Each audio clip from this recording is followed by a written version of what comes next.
మరసేతుని కన్న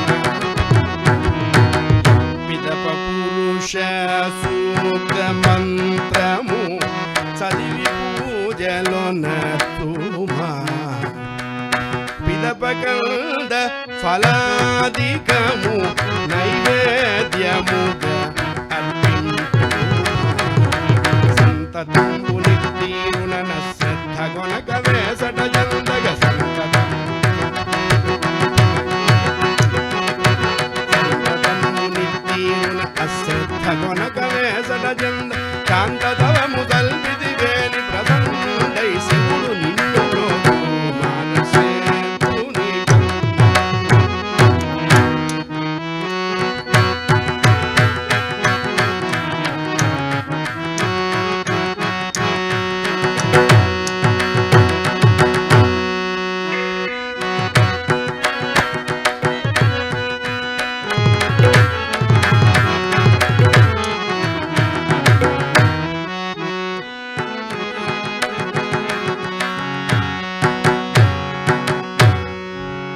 శివారాధన మొత్తం చెప్పారు.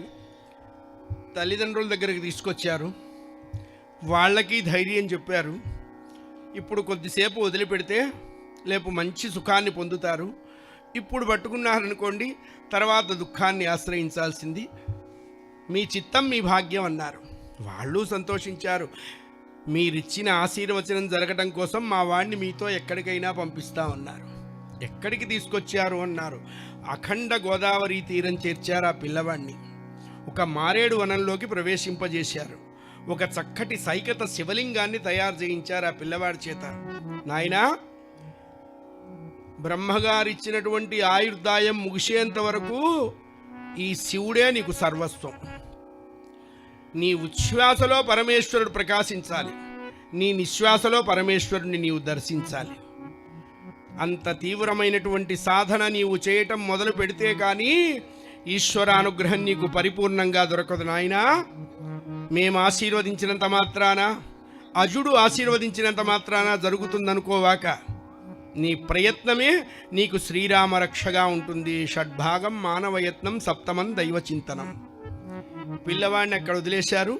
వాళ్ళు వెళ్ళిపోయినారు. వాళ్ళు చెప్పినటువంటి శివ పూజా విధానాన్ని పిల్లవాడు చాలా భక్తి శ్రద్ధలతో చేస్తూ ఉన్నాడు.